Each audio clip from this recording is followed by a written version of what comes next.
Hello, guys. Welcome to the next. This is fourth, our global Newton users meetup.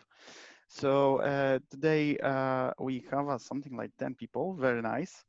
And like I suggest, I'm not sure if you want, but I suggest we can chat if some people who are usually very quiet during the chats and video conference wants to say something about them, maybe kind of story about how they meet Newton and they journey with the Newton could be great, because a lot of us, we know each other from the group, but I recognize a lot of people who just join, or they are, like I said before, they are shy.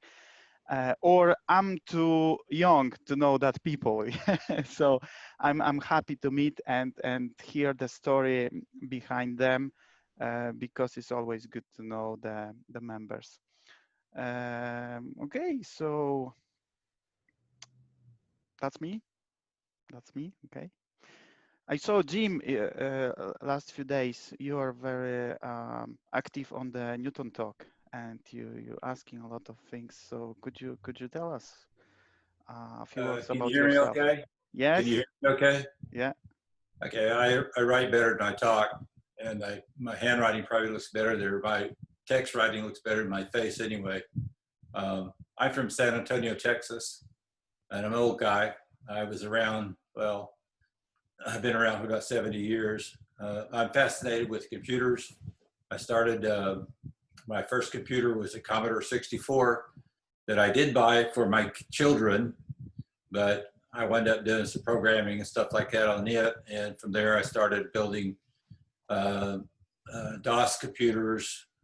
And I've started building so many of them that I gave one to my grandchildren, and they finally got tired of them, so I quit doing that.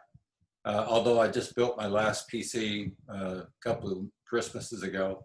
My handhelds, I remembered I went back to a Philips Nino. I don't know if anybody remembers that, but it was about the time that the pocket PCs were around, things like this, and I was thrilled to get that. And then I got a handspring palm, or what was it, handspring handheld.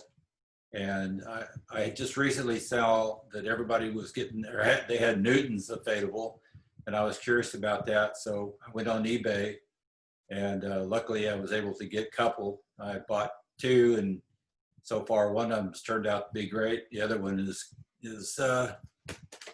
kind of lifeless, you know, it's kind of dead, but that's fine. I'm learning a lot with it. Again, if I ask questions that are strange, that's because I don't know a lot about this stuff, so I'm trying to learn. And I don't know how you guys do the programming you do on the Newton. That's amazing. So, and I've played with Einstein a little bit, and I'm still awestruck by what you've done with that and putting it on so many platforms. So that's about enough out of me. Thank you. Yeah, that's great. Yeah, I think about programming, the best person here will be Matthias to ask. He's a magician, so I'm gonna leave that to him. Yeah, but yeah, that's great. Thank you very much for sharing. Yeah, that is awesome that people still finding Newtons, and they just discover the Newtons after that many years. Yeah, this is so cool. Yeah. There's no, and about question, there's no weird question about Newton. I think there's a lot I of, didn't know, I did know when the Newton came out, but obviously I couldn't afford one at that time. I was barely able to feed myself. So, but I was aware of it when it first came out. So that was great. Yeah, I had the same situation. I remember when Newton was, the Newton, especially Newton 2000, that was 1997, something like this, yeah? Or some, yeah. So I remember when I saw the price, I lived there in Poland. So that was like, the price of the Newton was like a half year of working, uh, you know, in Poland. So that was, whoa, this is expensive. Yeah, right. Okay, who else? Sir Isaac, very well known person. Matthias also. Mark, great, great presentation on our last conference. Yeah. It's really nice to see how active people are in the mailing list, or generally also in really starting to develop. I mean, I have yet to see the Newton script, the new program, that the killer app, but I see some efforts being made. Morgan has done some stuff, and Paul has been super active. He's been going through Newt 0 and trying to make it 64-bit compatible, and by the way, repairing all the stuff that's broken, and pretty amazing work. And I know that I code relatively fast, but he codes extremely precise, and that's really nice to see. So the stuff that he commits to the source tree, we always know it will work. I don't really have to look through that. I haven't yet to find a bug in his code, and so I hope that some of that comes back again or it will be possible to put some of that back into Einstein, and then also into yeah, making the emulation experience better and better. Hey, Powell, I wanted to mention, you showcased me and I wasn't ready. But this is a magazine that I bought in '93, so quite a while ago. Everyone knows this one because that was the introduction of the Newton. And I remember I was, was I probably high school student or something like that, and I just fell in love with it. Just the trash cache thing, I was like, oh, I gotta have that. Something with a stylus and you can draw on it and stuff like that. I never did get it because it was way too expensive. So only after I had sort of had my career, got my job, and then you know, went on eBay. So yeah, I was enamored with it, bought many of them. Yeah, it's fan of Apple, love them, and still use Einstein every single day at work.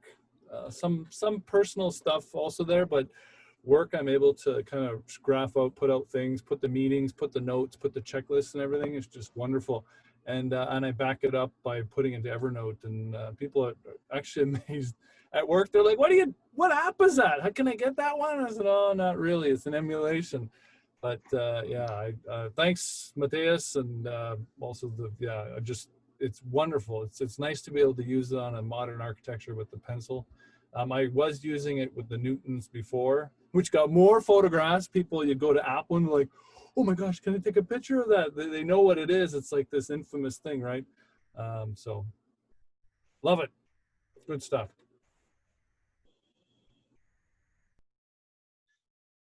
So Matthias, not only one person testing Einstein. So, very good. Yeah. So your job is important, very important. Yeah. Yeah, you mentioned about what Paul did. This is actually awesome because he managed to do that kind of stuff. I didn't follow that topic, but as I understand, now it's possible to even open the SSL on the Newton, yeah? I mean, at this point, it's not working very well, as I understand, because it's memory consuming stuff, but still, it's awesome that previously designed device wasn't able to do this, but now it is possible somehow. I saw conversation about ROM to use your kind of design with extended ROM and then put that software in that ROM. Am I correct? That would be absolutely feasible and a really nice idea. The stuff that he did was the SSL, the secure socket layers needed to connect to most modern web pages or the internet in general. And we always had to use a proxy to do that. And with this on board, it's no longer needed. And most of it actually lives in, or could live in the ROM of his code, because right now the encryption or the algorithms for the encryption are so large that they take up like 60 or 70% even of the 4 megs 2100, which leaves you barely enough to run the browser. And So yeah, that's definitely something that is feasible and doable, and that would be really nice. And we would just exchange the ROM board and have the SSL already online, and all the network drivers and everything can go into the ROM, so it doesn't take any RAM space up or flash space. Hi, it's Ronnie here. I still think the proxy is still a better design because there are other things you have to run on top, like you know, turning things into JSON and all this sort of stuff. And so all these extra things will just take up a lot of space. And so if you could offload those to something like a proxy, then it still works out to be quite a good design. Okay. That's true. I mean, that's a different approach. Having SSL on board just gives you the ability to browse HTTPS encrypted web files. It doesn't improve your browser or anything. And there are proxies out there that convert a relatively complex web page into something that could be downloaded by the Newton, and that's just a very different, has a different purpose. Okay. But I think that browsing the web is not that important. Like, No. for example, the manage with the emails. Am I correct or not? Because the modern email servers, they usually do not offer accounts without the encryption. Yeah. Yeah. So yeah. I think this is the biggest benefit, to still use the email if someone don't have access to that kind of server. I know Sylvan offer, because he have access to kind of server that you don't need encryption or something. Am I correct? Yep, that's correct. Yes. Yeah. So this is nice. Okay, guys. So Matthias, were you planning to show us anything at all, given you yet? On what you've done? If you guys are interested, I can show you what Einstein can do by now. Yeah, I would be interested, because I've got problems with both Windows and Mac with the recent updates.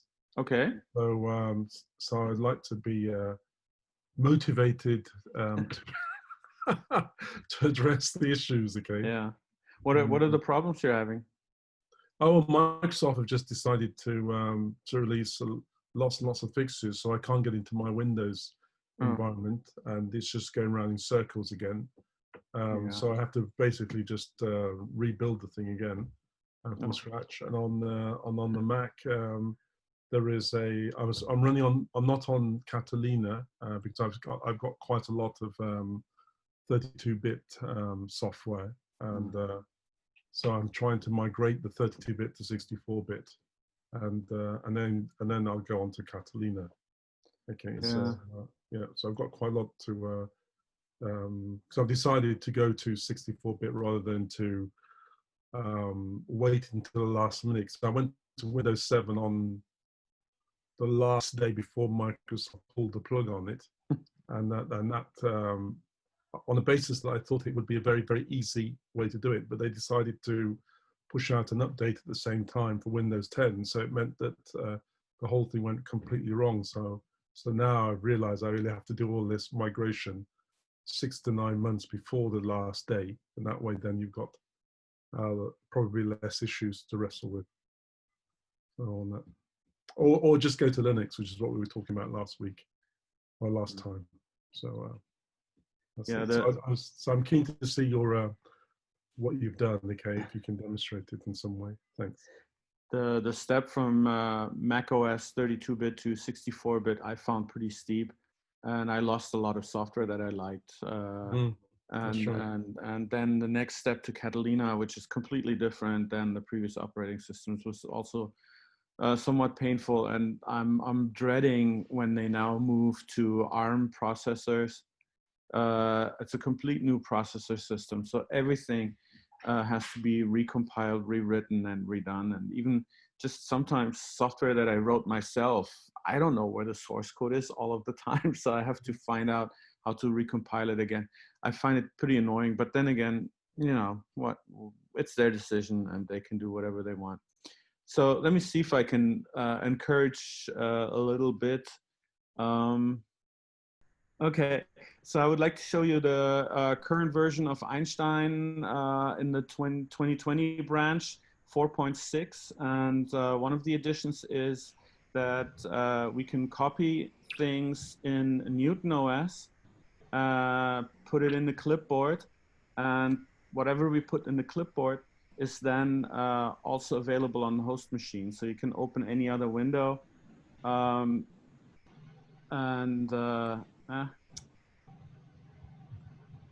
paste it in, and you have the same text that was on the Newton.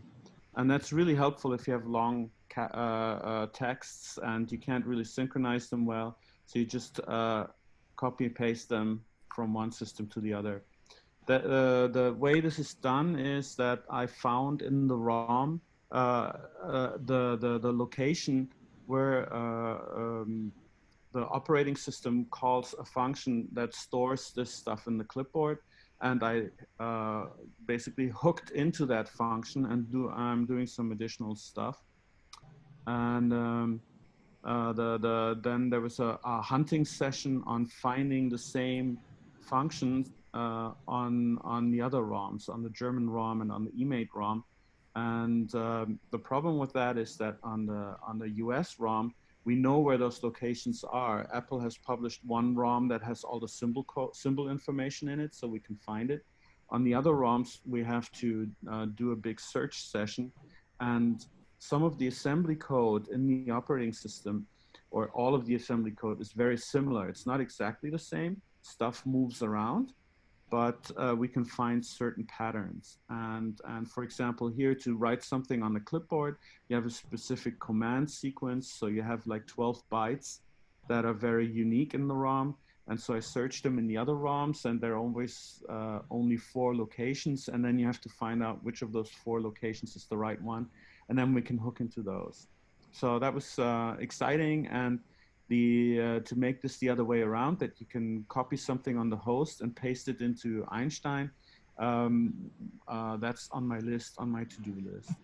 You can copy already to a certain degree something when I go in here and go on Una.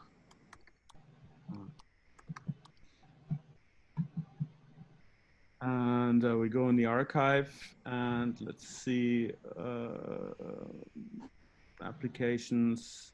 I hope that works.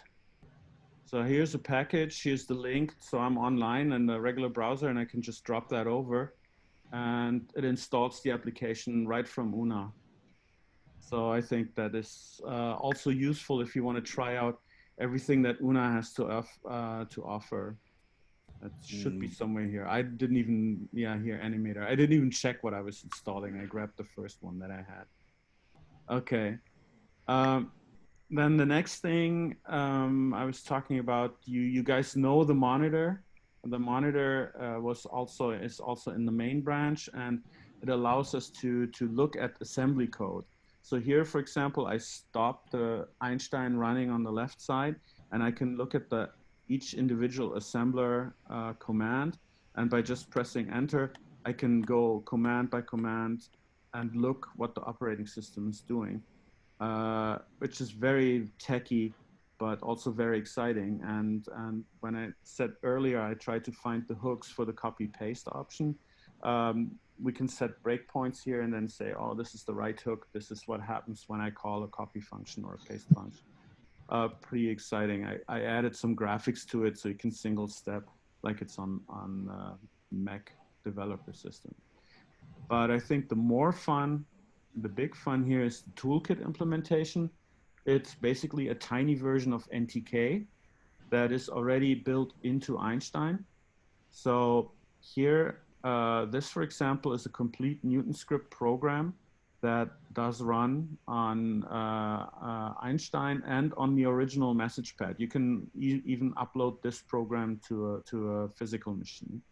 But this program can be edited, you can change stuff around, and you run it simply by pressing play here. It installs it, and now it's installed, and it should usually automatically run it. I don't know why it didn't do that. So here's the program. We'll say hello, and it pops up a dialog box. So let me see if, yeah, okay. Showing all the upsides, I have to show the downsides too. There's some bug that I can't find. At some point, you can't use the keyboard anymore or other communications.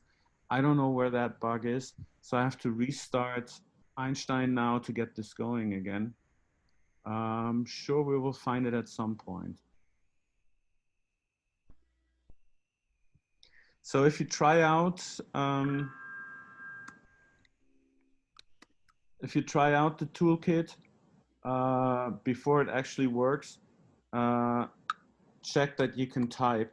And if you can type, then the toolkit works. So we go into the toolkit, and I can do the step by step. I press Apple B for building, and you see at the bottom it says compiling and package compiled. So this is how fast that goes.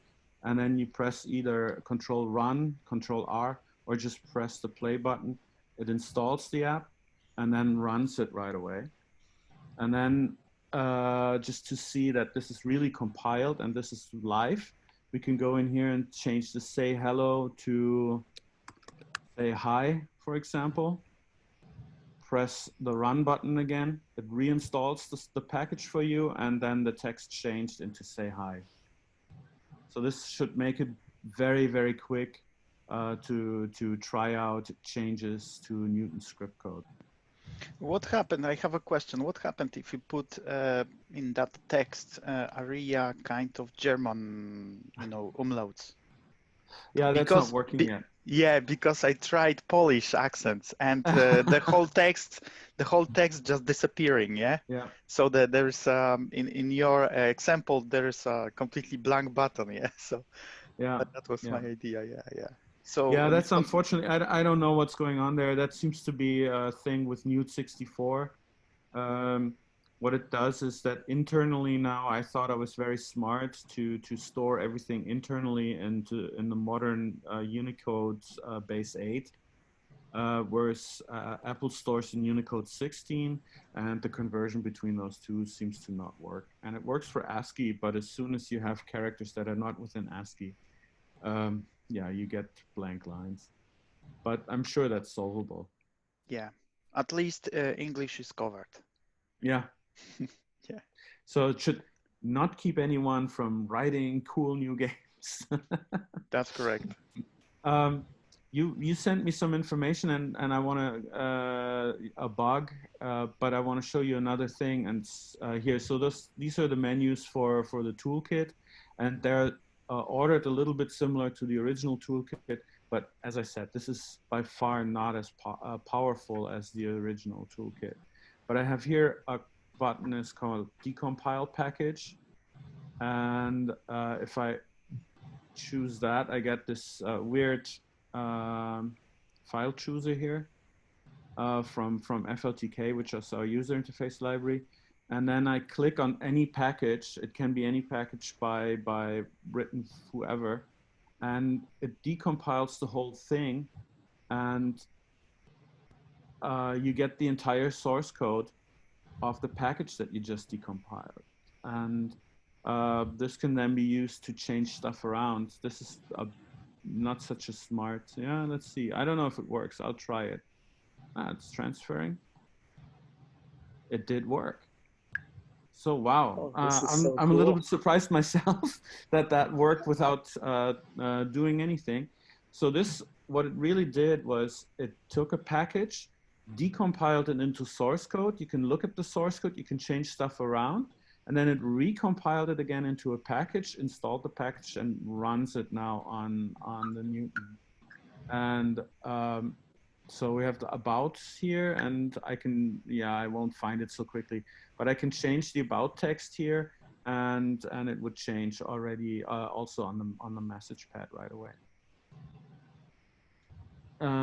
It does not translate the program code itself yet. You see here, those are the bytecode instructions that are a little bit difficult to read if you start looking into them. you will start to understand them, but it takes a while to get used to them. But still, it's all editable, and if we have software still around that needs an activation code, but the author can't give activation codes out anymore, we can find out where this happens and change this around and fix it. And we could theoretically even add features. And we actually do have a decompiler for the program code as part of ViewFrame. And I'm hoping that I will be able at some point to integrate ViewFrame into this whole thing, and then we would really get the entire source code just the way it was originally written. And of course, without comments and stuff. But geez Louise, that's stunning, because just a ton of software now becomes potentially available. Yeah. Oh, yeah. The stuff that Hardy Macy did as an example, that would be great. We could get some of that stuff. I don't know, is standalone still around? Because I had to look up an activation code for Super Notepad. I had it written down somewhere, and I somehow, when I transferred it over to another Newton, I lost the activation, and I had to look that up. So yeah, a lot of that stuff we can't, like Kenroy said, we can't get at that stuff anymore. That'd be great. Yeah, I hope it's going to be stable enough to do that with every program. But on the other hand, I mean, we have all our source code. Everything around Einstein is open source and about Newt. And so whatever doesn't run, we can fix. And it's just a matter of time, I guess. Well, and then again, I hate to be the cold blanket here, but of course we have to be careful that there's some of this stuff is copyrighted. So, you know, we have to be careful with that. It has to. We had, I think, Matthias, you remember we had about 10 years ago or something, a discussion about this, and copyrighted versus non-copyrighted, and is it right to be able to do this, and is it right to be able to exchange, you know, registration keys and so on, if the company actually still makes the software and still wants you to pay for it? Is it, because now that's breaking the copyright. So we would have to make sure that this stuff's not copyrighted, and we can't, I mean, make sure it's actually dead software before we try to do something like this. Actually, this is quite interesting area, because I try to contact, for example, with a few people who wrote the, you know, kind of application for Newton, and I never get any response. So I'm not sure what we can do in this situation, because I managed to get kind of codes, for example, for Newton Basic. I even get a full version for myself as the programmer who wrote the Newton Basic. He managed to contact with me, and I have a really good chat with him. And he just gave me as a gift the full version and the newest version for Newton, but it's working only with my, for example, because he asked me for the particular email, so it's working. I need to put my email as a registration code, kind of, yeah. So it's working for me, but could be good to have that kind of access to people who wrote the other software and they just disappear from our world, yeah. So this is kind of. If you remember what happened with Hardy's stuff, I mean, Hardy's stuff, he passed away, and nobody in his family knows how to activate to have the code generator, how to make it work. Yeah. So in his case with his stuff, you know, that's not even an option. I know Grant had been the one that led to discussion about, you know, is software dead, and how do we determine if it's dead, and at what point then can we go ahead and you know, and still be able to use it, and so on. So maybe Grant's the one we need to have in a discussion about that. Right. You have to continue to respect the copyright laws. Of course. I've had, my great aunt wrote 3 children's books back in the 50s, which are long out of print, but I was able to contact the publishers, and they were actually happy to give the rights back to the family. So now we have open source ebooks that we can share within the family. But I also contacted the illustrators, all 3 of which are dead, but their families were quite happy to share the rights. Again, it's not, I don't know if it's legal, but I certainly have an email from every family that says, we're happy for you to use Uncle Harry's work in your book. So, you need to try and cover the bases. So at least if somebody comes later, you can say, I did the best I could. Yeah, and even that doesn't protect you 100%, but it's definitely helps if there is a case ever, which I doubt. But we've seen cases where people just didn't have the activation software anymore and didn't have the source code anymore. I mean, I remember in the 90s, oh my God, we stored our programs on digital audio tape. Who will find a player for digital audio tape these days? I mean, they're not around anymore. Right. So. Well, I know. Matthias, I have a question. If we're done with this part, I had a question, Matthias, about backups on Einstein for when we're ready. Just let me know. Sorry to interrupt. Well, I just add this. I think we discovered that most of the people that wrote for the Newton were happy to turn over the material because the platform is dead. And most of them didn't realize they weren't going to make any profit off it anymore and just decided to turn it all over to us. I know that's certainly true with, I know Ivy Dreisman did that. I know there's a couple others that have done that. But there are some software companies that were stodgy and said, no, we don't care. We're still going to charge you $40 for this program, even though it's, 32 years old, basically the platform is dead and we're not really interested, we don't really care. So you just have to pay for it. And that's it. And I don't know. We can't really do anything about that. I don't know. I mean, that's obviously those people have the copyrights and we're not going to be able to do anything about that. But as you had said, some of these places don't have the activation software anymore, or in Hardy's case, the family doesn't know how to use it or whatever. So that would help for that. So, okay, that's enough of that. I mean, copyrights are copyrights. Yeah. So there is no discussion about this. Yeah. We need to respect the copyrights. Yeah. Well, but when you have that option that, like you said, some company still wants to money. I'm happy to pay if that software is worth for me to pay. You know what I mean? Yeah. So this is out of this discussion. That's that kind of situation. But we talk about the situation like, for example, was told before, the person, the author of the program just died, and there is no way to contact with anyone because let's say the relatives are completely not interested and they don't answer. Yeah. So this is kind of situation.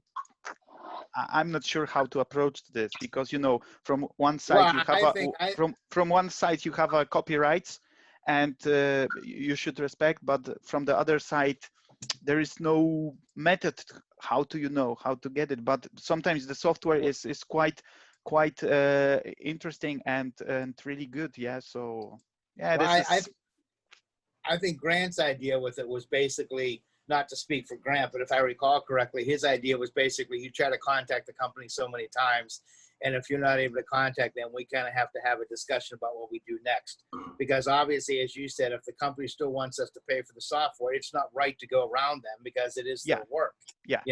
I mean, the issue is when you have a copyright that is essentially dead and there's no one around to support the program, people want to use the program or the software, and it's just not, there's no way to get it. I mean, there's no way to activate it. There's no way to do that. And in that case, the company doesn't even exist anymore. So no one is going to enforce that copyright anyway. So, yeah. In that set of circumstances, I think the safest that we can be is to make sure we're not publishing it anywhere where the whole wide world can get at it. Just exchange between us as a group, yeah, like a close private group, right? Well, and copyright law says you can have a copy of your own for private use. So yeah, I mean, I don't think I don't think there's a problem with that. And again, if you're not distributing it commercially, I think that's probably the biggest issue. But obviously, we're not going to distribute it commercially because the reason that it's dead is because they can't distribute it commercially anymore. So why would we do it? Well, the thing add to that is obviously the commercial issue, but some person, an entity likely, might say that there was a concept or a set of instructions in a particular order that might have use for in the future. So they want to copyright on it. I mean, God knows Apple doesn't need the copyright Newton, but they're definitely holding on to it. And years later, something similar may show up.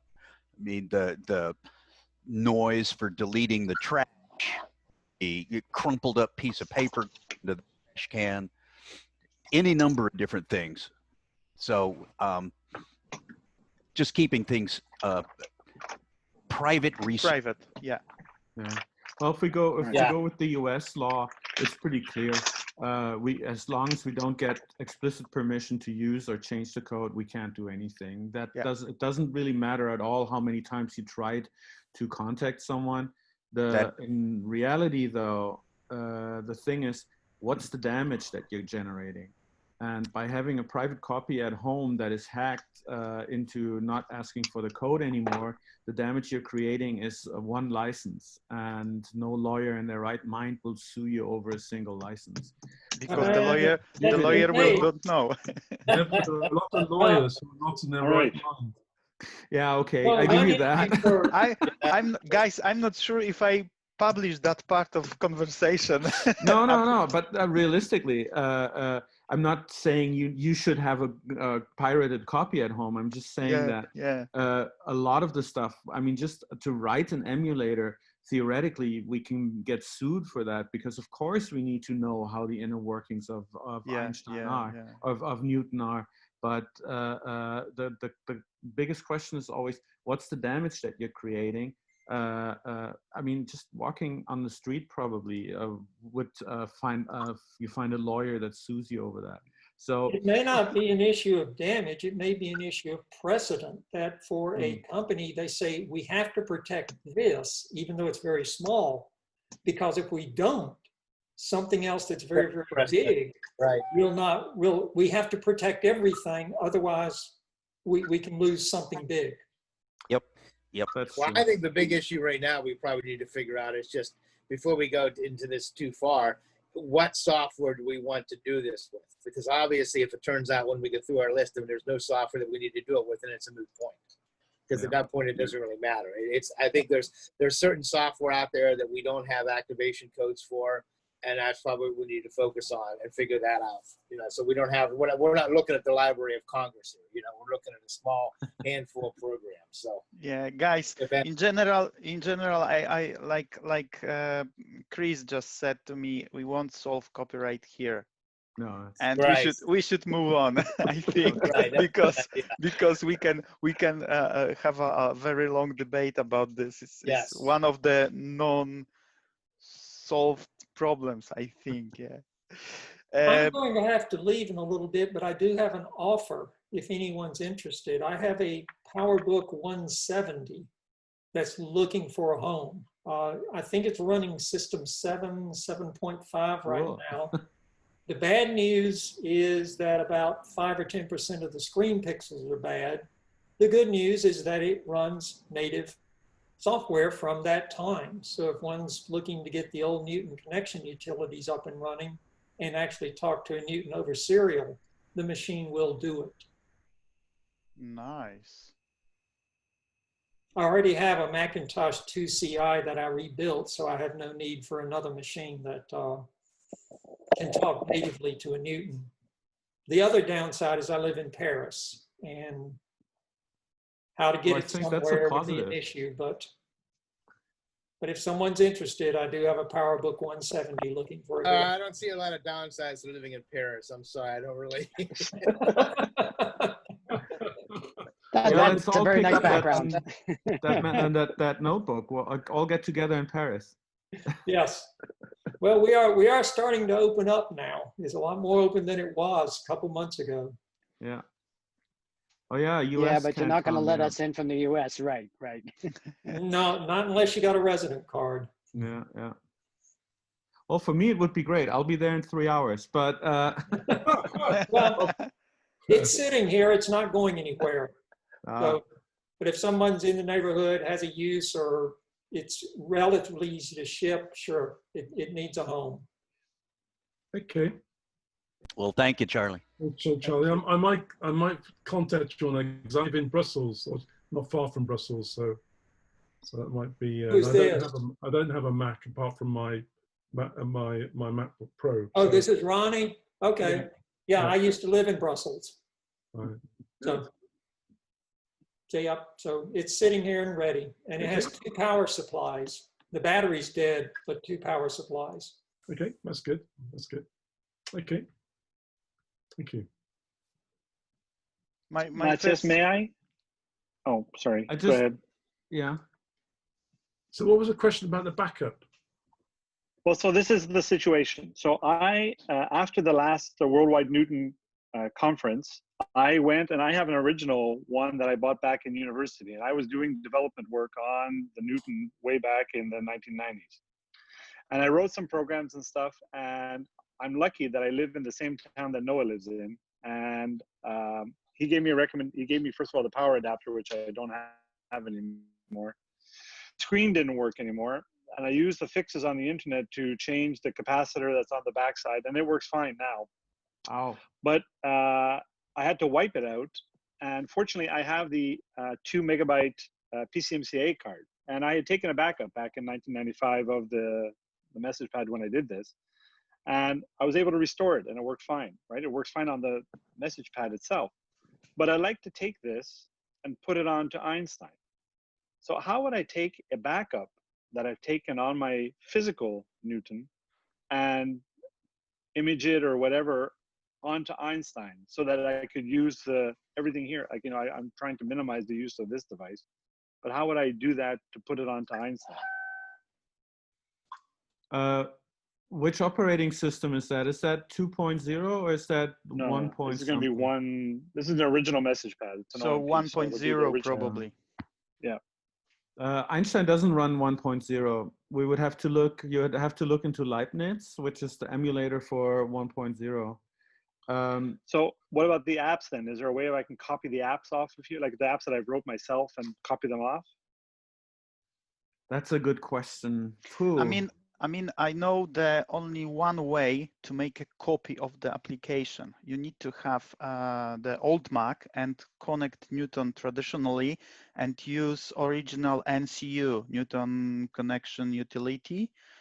And then, as I remember, because I did it a long time ago, as I remember, when you do the backup of your Newton under that original one, probably you can go inside of the folder or package that software create, and you have inside all the applications you have on your Newton.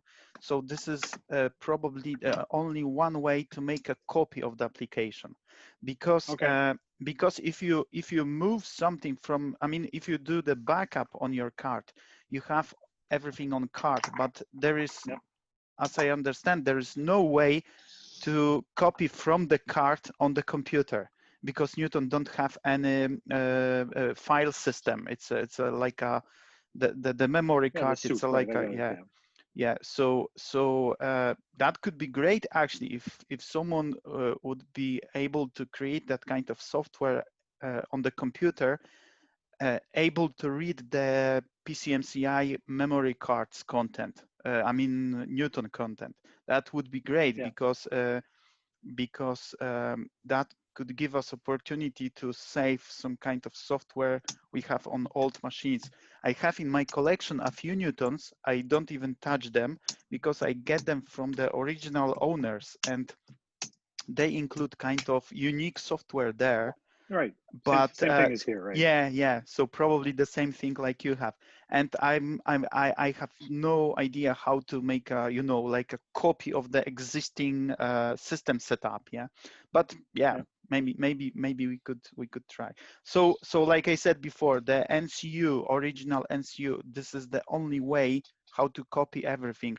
But in the same, you will not have exact settings like you have on your Newton. You just will be able to copy the software you have on your Newton, and then you could install again. But I'm not sure about the content, like a data, how to do this. I'm not sure about so like the notes and everything like that. Because I have all the notes are in there as well. But I guess I could beam them off or print them or fax them or whatever. I guess that's. Well, the question I would have would be for Matthias would be, how did you write that? Is that did you use Newton Basic to do that? Is that assembly code? Would that even run on Einstein? I don't know that much about it, but but is that going to run on Einstein, or is it going to need specific information for the Newton to run like that? his old application would probably run on Einstein, yeah. I mean, the ones Because he wrote. they were written in the standard, you know, using the toolkits that are available from Apple at the time. Okay. Yeah. Okay. So, what you can do, can you still connect to NCU or one of those tools? I haven't tried, so we got to try that. Well, if you can still physically connect and make a backup of the entire machine, I don't know if PCMCIA cards, the flash cards, are going to be backed up too. If not, I'm pretty sure you can move the app from the flash card onto the internal memory and can make a backup. And I'm not entirely sure about the Newton OS 1 backups, but they should be readable in some way. And the data, Newton OS does not install the entire package, but the parts that are missing, we should be able to restore them. I'm sure there's a way. Okay, well, so then let me work on that. Then the second part of that was this week I was able to find eMate 300. Cool. That were low. I bought one of them. So he's looking for that I know is working because, you know, I saw them working. Let me know. I mean, I'll just for Noah. I already asked Noah, he has two, he doesn't want any more. But if anybody else wants them in perfect shape, let me know. the hinge fix done on those? Do you know? No, what's the hinge fix? Don't know. The hinge, well, then that probably means the answer is no. The hinge fix, there's a ribbon cable that goes from the inside of the eMate along the hinge on the right side, I believe, that goes to the screen. And the ribbon cable it was a poor engineering design where the ribbon cable basically is pierced by the hinge. And eventually then, of course, when that's done, then the eMate's basically useless. So Frank has... This one works fine. No, you don't understand. If the hinge fix hasn't done, it will eventually break. Yeah, the hinge fix has to be done. Go ahead, Kaz. I'm sorry. I was just saying, hinge itself, it will eventually break, regardless of how well it's working today. And when it breaks, then it's a jagged edge right next to a ribbon cable, and eventually will kill the cable. Yeah. There you go. Thank you, Kaz. All right, I'll look that up. Thanks. I sent the link to the hinge fix in the chat. Thanks. No, it's a disassembly, but I think it links to the hinge fix. Yeah, because it's not a matter. It's not a question of if, but it's a question of when. Yep.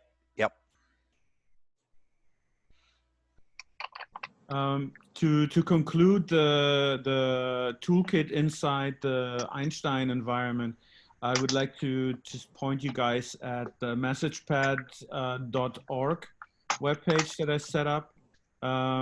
It does have, let me see if I find it. Yeah. So it has one page here under Newton script tutorial.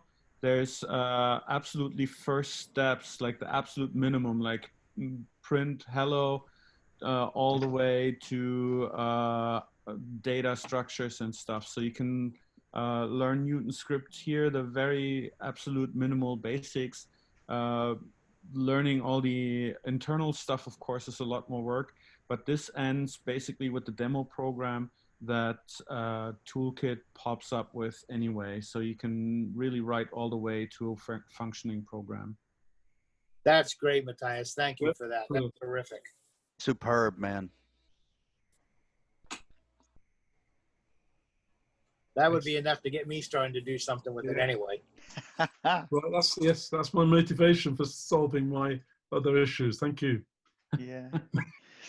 Matthias, I just did the test because we chat before about my Einstein crashing during the changing. So I just download that Einstein preferences package, and I tried with this. with that one, everything's working fine. Yeah. So I think, like you suggest, the kind of problems is with the difference, because I tried to make a polished version of the Avis backdrop. Okay.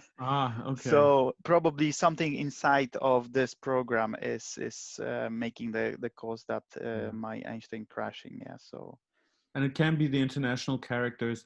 No. I tried without the accents. Yeah. So it's okay. even if I just open the application and then press the compilation, the Einstein crash. So like you suggest, maybe the too long strings or something like this. Yeah. If you like to send me the program, I'll run it here, and the debugger will show me where the problem is. All right. Okay. And what I saw from the list, what you sent me, it's pretty much the long strings. Right. Okay. If others are interested, I can explain that. Mm-hmm. As I said, this is there we go. This is a very minimal version of the toolkit, and especially when you go and you decompile an existing package, sometimes it doesn't have a very good grasp on what's, for example, here's a binary structure.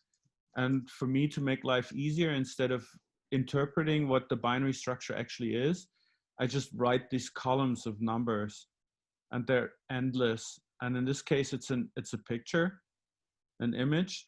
And if those lines get too long, then Einstein will crash. It is possible to just go anywhere in here and separate the strings into multiple parts. That will stop the crash. But at this point, it still needs to be done manually. The next version will extract the binary formats that I know, so we can have like PNGs or GIF images, so we don't need to store them in this very unreadable fashion. But yeah, still lots to do if I find the time. I have one question to you, Matthias. Would it be possible if you could create kind of basic search mechanism for, when I'm trying to, for example, find some kind of string in the code? That would be very, very, very useful during my, changing the text strings. Yeah, for example. Yeah, I will do that. That's all right. Not a big thing. Great, thank you.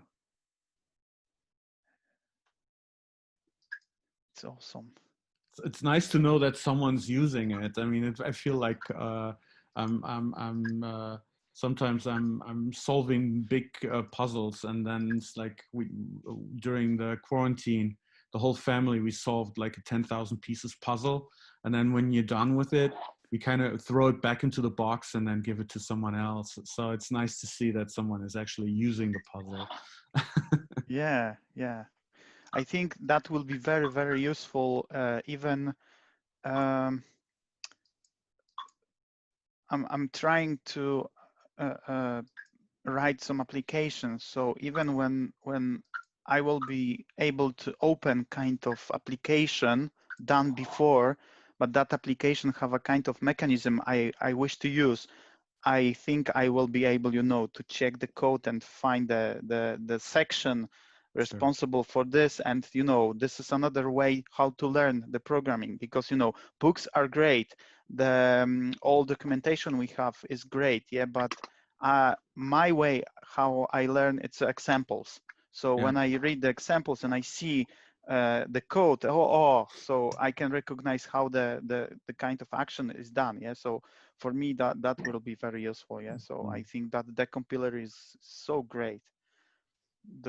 Even for that, cracking the software, or add additional abilities.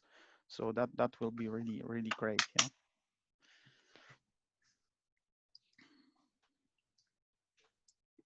What else, guys? So Matthias, how are you using? Sorry, man. Repeat that message pad website that you pointed out, Matthias. It's messagepad.org. Is it? Yeah, no, there's no hyphen in there. Somebody put a hyphen in there in the chat. It's just messagepad.org. Yeah. Yeah. Got it. Oh yeah. And then there's a tab that says Newton, and there's another, below that it's Newton script, and the last one is tutorial. The link is in the chat. Got it. Thank you much. And they're also in downloads. No, is it? Yeah. That's where you find Newton downloads. Yeah. You know, exactly. In Newton downloads, you find Einstein for Mac OS, Windows, and Linux, and the same for Basilisks for the hardcore developers, and the links to all the open source, the source code. It's also the whole network setup is explained there. The current version that's out now, it's still a beta version, so it might crash. But the beta version now has the full-on internet support, network support, the fixes that Paul put into the main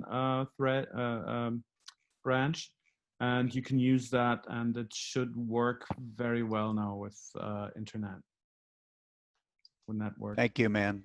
At some point, it would also be nice to get reminded how to get a copy of my stinking ROM off of my machines and into the computer. It's been too long since I read it, and I have no recollection how to do it. I think there's an app for that, isn't there? Is there an app that you can do that with? A package? Yeah, there's a package that you can put on your physical machine, and it will send the content of the ROM over a network connection. All right, cool. And that's in the our library? I'm sure it's in Unis somewhere. Yeah, I mean, I get my Newton here and tell you what it is. In fact, there's somebody else could probably find it faster than I could find it in the Newton.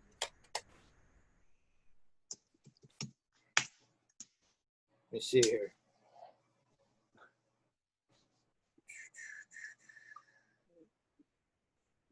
Yeah, but I think it's also in the UNO as well, isn't it? Yeah, it is. That's the easiest place to find a ROM. Just look in una.org. Oh, you mean a copy of the ROM itself, huh? Yeah, because that's all you need. ROM dumper. It's called ROM dumper.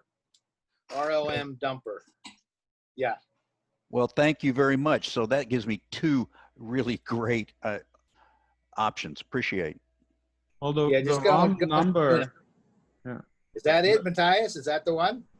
The name of the ROM that you're looking for, or the ID of the ROM is 717006. That is the official version. That's the most current, right? So and also, if you do have the software, the developer software, the original NTK. The original NTK contains the so-called debugging images. Debugging images, they're called Senior Cyrus No Debug Image. Even though it says no debug, they're the debugging images. And they're interesting because they contain all the symbol code too. And so if you have the developer, the NTK, the developer kit, then you have the ROMs as well. 3 options. Love it. Thanks. And the 4th option is somebody just emails it to you.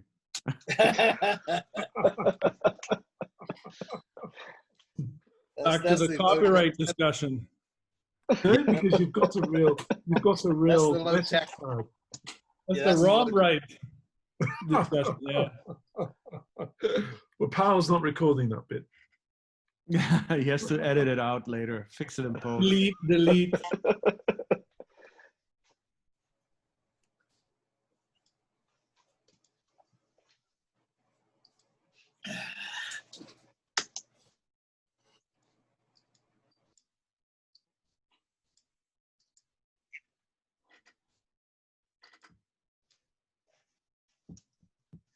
You know, I was going to ask Paul somehow to participate. That would be so cool. Matthias, Yeah. I was going to ask where I can find some books on Newton script programming or Newton programming, but I just noticed at the bottom of that page, you've got links to everything. I'm like, this is awesome. Well, I'm trying to make it easy for you guys. I want to see some new apps here.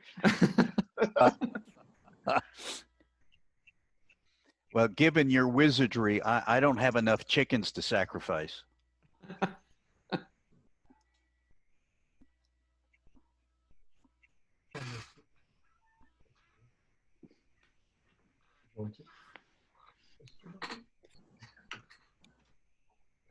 I finally got a power plug for my PowerBook G3. I bought the G3 about 3 months ago, and I got the wrong power plug for it.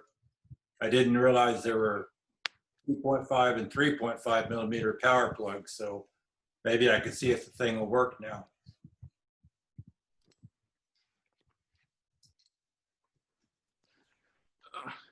Yeah, that should work now. Which G3 do you have?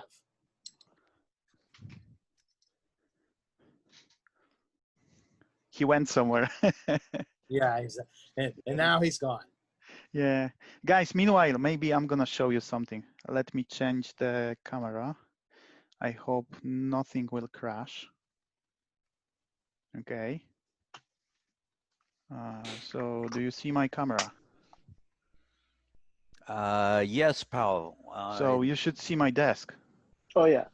It looks like backward. Like a mirror, yeah? Do you see mirror or you see the text normally? I see the text. Normal.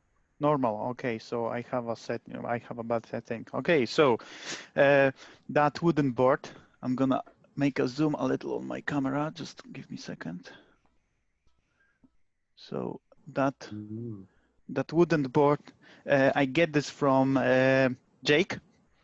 So Jake made for me the same like he prepared for his kind of development station with the Newton. I'm not sure if you remember from the conference, he demonstrated his Newton with the kind of equipment there. So this is exactly how it will be. I'm gonna take my Newton to show you. So that board with the kind of plastic prints from the 3D printers will hold the both parts of the Newton. So here will be electronic section and here will be a screen with the Newton. So that will be much easier for, you know, developing stuff like electronic things, yeah? So I get that board from Jake. Really cool because that was made by kind of laser or something, yeah? Yeah, it looks like laser engraving. Oh Yeah. So this is cool, and he also did prepare for me. I'm not sure if you see, but here there are holes, so I can put kind of you know, I can put electronic from the Newton and screw this to this board, and everything will be, you know. The second thing I get, I'm gonna zoom in a little. I'm not sure if come out. Yeah, so Newton button for the keyboard. So if you have that MX type, you know, keyboard for the computer, that can be used with any, you know, I think it's a kind of standard button type for the old mechanical keyboards. Yeah, so that can be escape, but Jake sent me because that button will be used as a power button for the Newton, so I can press it. Yeah, so I'm waiting for the switch to mount it on the board because Jake's one was exactly under the Newton logo here. Yeah. So but most important stuff is that tiny small board. So this is Implant, Jake's version of Implant for Newton 2000 or 2100. So here. Here is the connector for the internal serial connect port. Yeah. Modem. Sorry. Serial. Yeah, internal serial in the 2000 model. Yeah, or 2100. Yeah. So that board can be mounted in that serial, and there is only one one cable must be attached to the one of the pins. Yeah, that cable must be soldered to one of the pins of internal crystal on the Newton board. Yeah, and that will work. That will speed up Newton from original. That was 162 megahertz. Yeah, that board will speed up Newton to 220 megahertz. Yeah, so this is really nice. I just asked Jake to publish somewhere if he don't mind, and he said, yeah, I need to find the sources because he did it a long time ago, that board. But yeah, it's possible even now to create that kind of device for our Newtons. So I think I will next week maybe I will solder that cable to one of my Newtons to test how it's working. So I had on my original website, the Newton Phoenix website, I had detailed doing a chip fix like that, and I called it the Franken Newton. But there was all kinds of wiring you had to do because you're basically wired in a second crystal in there. And right. Powell, I think that you made the comment at the time that it looked like I had horribly butchered up the inside of the Newton because you had to run all those wires to do it. But that's a much more elegant solution, though. That's nice. I mean, I think you had pretty the same, but instead of that bunch of wires, Jake just used the connector to the port. Yeah. So this is the only, probably the only difference of this. Yeah. Because I can find a picture and try to share it, but it was pretty interesting. There's probably like a foot of wire in there that connects all the crystals to you have a little micro switch under the port door. And you flip that over when you want to use and then of course it reboots it when you do that. But then basically you have the different speeds and stuff. But yeah, you had to solder in a separate crystal. So yours was with the physical switch, but this one, Jake's one, the difference is that he wrote the small package that you can control. Nice. From the software. It's a basic on off switch in that application, but you can control the speed. So for example, if you temporarily need a slower connection, like for infrared or something, you can just click in that app and you can deactivate that. So it's a little different approach, but it's working. Yeah. So you can't transfer data in the faster speed. It won't do it. Yeah. So if you were trying to use NCX or something, you wouldn't be able to do it. Yeah. So, when you change, it require a reboot? No, you can just press and speed it up or speed it down.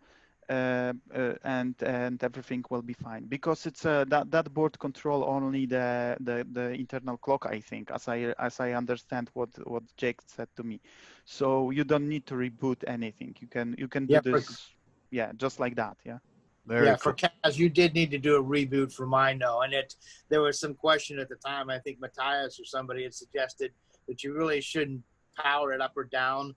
I mean, you should power it down, flip the switch, and then power it on again because you could mess up the board. All right, okay. Flip the switch in the middle, yeah.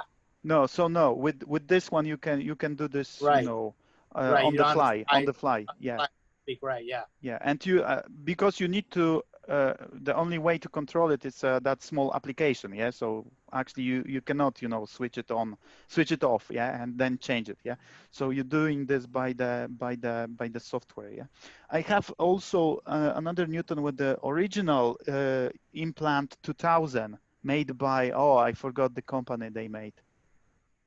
The original, and I compare the board. So the board size is very, very similar to this one, yeah. So probably Jake made kind of roughly copy of that implant, and the original Implant2000. They're called PIXsolution. Yes, yeah, PIXsolution. They made it, yeah. So Jake made not the exact copy, but he invented the way very similar but a little different approach to, because the original one you could control the speed and you could control that implant by using the power switch on the Newton.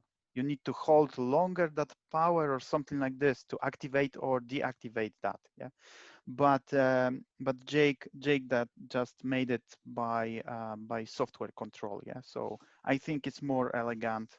Much more solution. elegant. Yeah, I think it's much more because you can always just tap on the screen and it's working or not. Yeah, so and much more less cables, because actually you have only one cable to solder, and so basically to install this you need to desolder the internal crystal and use one of the pads to solder that cable, and that's all. And of course connect to the internal port. Yeah, and that's all. It's working. Yeah, just like that.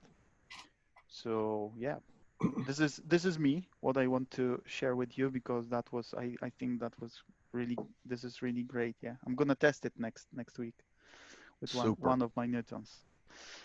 So what will you do with your other one then, the implant? Will you keep that? I will probably use the different Newton to do this, because okay. I don't want to desolder the original one, because there is a lot of wires soldered inside of this Newton, because I bought actually the that was actually really awesome, because I just bought that Newton on the eBay, like a normal Newton 2000. Yeah.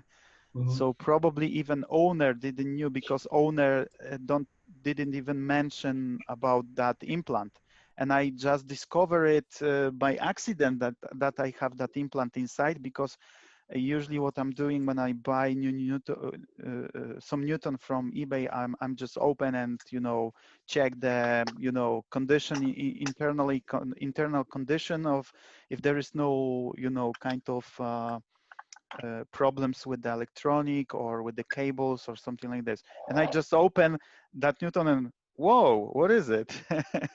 Yeah, so that was by accident. Yeah, so probably for this implant from Jake, because Jake's version is called Implant2017, because he made it 3 years ago.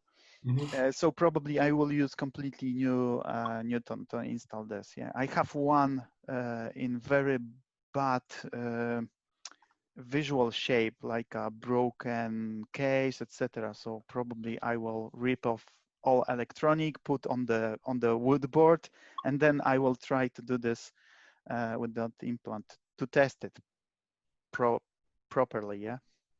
Okay. Yeah, but I asked Jake if he could share with this. He said, yeah, sure, no problem. So I hope he will publish the details about this. So maybe we could, if more people will be interested in this, to have that kind of implant in his Newtons, maybe we could, gather money and order the components, or even manufacture a few of them. Yeah, because yeah, it's pointless to, I mean, if someone have a proper station, like a solder station or something like this, the person can make it on his own, but it's quite SMT complicated board. Yeah, so I don't think if it's possible to solder everything by by hand if you don't have a proper tools. So it's like that, stuff like that. Well, if there are hardware ideas, I do have access to a pick and place machine and a soldering oven. So right. we can actually, within limited numbers, of course, really make printed circuit boards. Really? It's okay. It's more time issue than anything else, as usual. All right. So I think definitely we'll chat about this later, because about that my Bluetooth module, I wish to make internal version of the Bluetooth module. So maybe we could manufacture more of them when I will redesign the board, internal board. Yeah, and of course I will try to catch you about that internal connectors, because that will be very useful. Well, definitely from the internal connector, I should have more, around 20, 30, 40 of those lying around, I'm so that's no happy problem at all. I'm happy to buy a few from you Yeah. if it's possible. Yeah, because I wish to create first of all that Bluetooth module.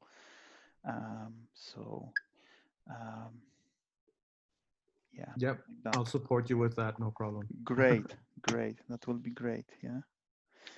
Ronnie, I get a parts for your Bluetooth module. So next week I will sit down and solder everything for you. Yeah, thank you. So yeah, so should be fine. Yeah. The difference between mine will be that you will have a power button. So you will be able to switch off the device instead of taking out the batteries. Yeah. So Okay, probably I will solder the power switch on mine also. Yeah. Matthias, did you saw the Bluetooth module? Yeah, that's pretty cool. Yeah, yeah. Nice. I'm not sure because I don't remember. You were on the previous session? No. No. I wasn't. I didn't have the time, but Right, okay. I saw it later on pictures. All right. Okay. So yeah, and there is a video. Yeah, so you can watch Cool. if you. Yeah. So it's like. Nice. You know. Modem, connector. That's all. It's working. It's working. Right. Everyone, I'm going to have to depart. It's been a pleasure this evening. Hope to see you all again soon. Yeah, Thank you. Thank you, Charlie. Take Thank care. you. Bye-bye. Boy. Bye. I finally got my PowerBook G3 plugged in. I was so excited about it. I had to go get it. So it's up and running, Macintosh 9.2. So it does have the serial and ABD port in the back. So I think I'll be able to try and hook up my Newtons and see what happens from there. So it's going to be old software, that's for sure. The original setup, that's fun. Mm-hmm. Yeah, it's the screen looks pretty nice. I can't show it to you, but I don't even know what software it got on. I bought it off of eBay. The guy said it had it in his closet for he didn't know how long. He didn't even know if it worked because he didn't have a power cord. So I think I paid $75 for it, and I got it about a month ago.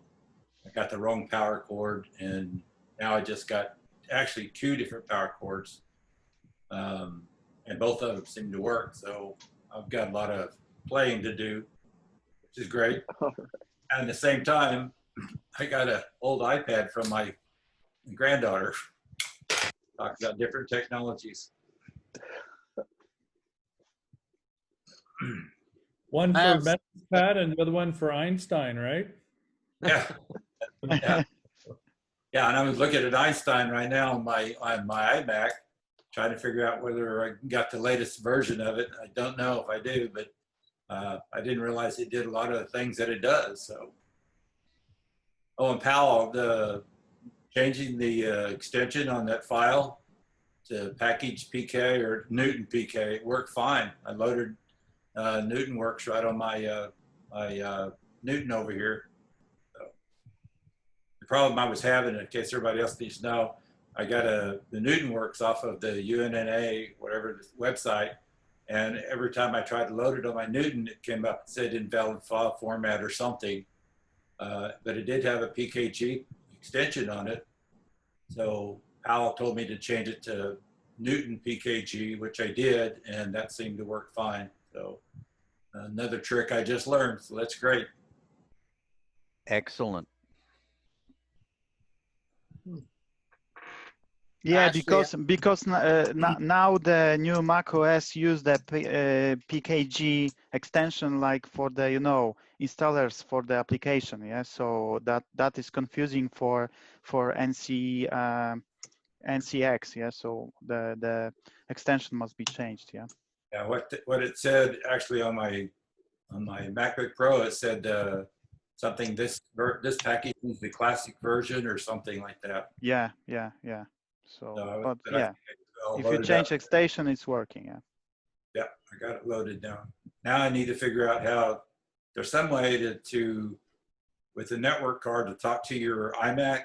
I've got a network card that I've been using, the 3Com, like this, but there's a lot more than just surfing on the web. I don't know if you can see that. We cannot, because you have that virtual background and it's disappearing because it's blue. It's an Earthlink 3, but it seems to work, but I don't know how it's supposed to work. So I'm You trying need to install just drivers and we'll be fine, yeah? Yeah, so the drivers are installed. You recognize the card. I set up the slip or whatever it's called for it. But again, I don't know how it's supposed to work to go out to the network, my network here. I don't, you can't just get on it and bring up Safari and start surfing the web, that's for sure. Yeah, your best bet, Jim, in that situation is probably going to be to try to use the wireless card. You probably don't have one of those, but it looks like, this is what one looks like right here. And basically what you're going to want to do is try to find yourself one of these, because that works flawlessly, pretty much. Once you set it up and you get this set up, that works pretty much flawlessly. It's wireless. Of course, unfortunately, you have to have it's not as simple to set up as you might think. You have to have a wireless network set up that uses the old WPA technology. So that's probably more than you're willing to get into. But I never really was real successful trying to use network cards to go on the internet. I mean, I got it to work, but I'd end up using the wireless instead because it seemed to work better. That is kind of a whole nother can of worms, because you have to get a router, set up a network that is WPA so that the Newton can access it. And there's no the WPA is such an outdated technology as far as, security on the internet. So that itself is almost, that's probably more than you're willing to tackle at this point. Forrest, I've got a wireless card. It's a Ronco. There you go. That'll work. Yeah. I put it in my Newton, but the card doesn't get recognized. I loaded up all the drivers. You need Hiroshi's drivers. I think Hiroshi I read all about that. I also just got in today a Linksys WG54, the router that's capable of WA. That'll work. That'll work. Yeah, that'll work. I've just got to figure out how to get this thing to work in my Newton. But I think I can set up a wireless V WEP or WAP network. Yeah. It's just something I got to play with, but I'm retired, so I got plenty of time. Well, then Hiroshi's drivers, you're right there. I think he's put it up there right now. Hiroshi's drivers are real simple. Yeah, Hiroshi's drivers are always easy to set up. Okay, Now, the only thing is, when you reboot the Newton, you have to pop the card out, because initially the Newton won't recognize the card. It has to load the packages on, from your storage card first. And then one of those packages is Hiroshi's drivers. So what I do when I reboot my Newton is I just pop that card out and then just load everything and then push the card back down in, and then we'll recognize it. Actually, this is weird for us, because I have 4 Newtons with the Wi-Fi cards and different.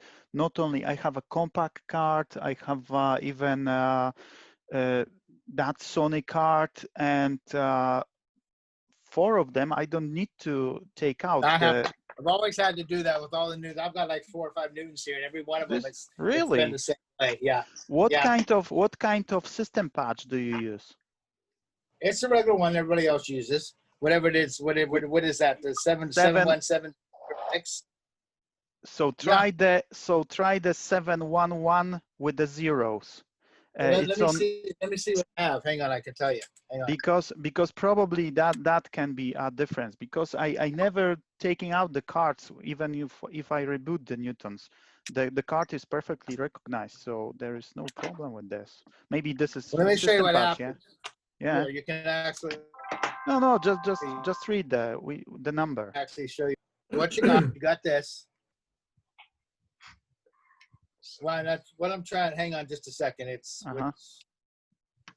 I just put batteries in this while we were talking, or something, to make sure I have these batteries in right. Yeah. Let me get it started up. Hang on.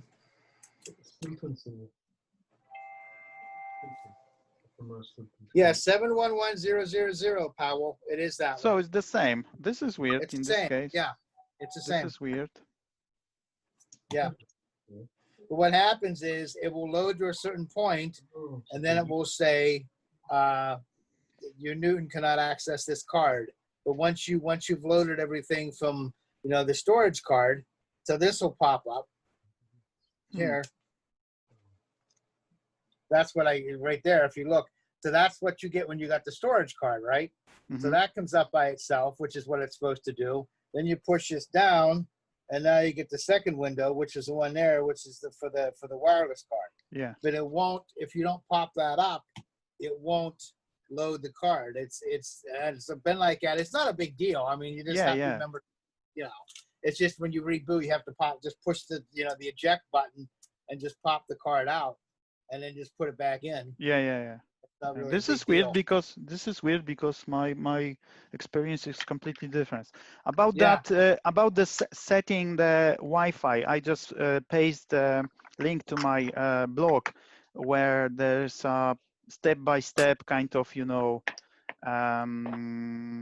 solution how to set up. And from my experience, what I would suggest is to buy older airport station like Express or the small one. What was the name? That is actually what I use, is the little square airport express with little green light.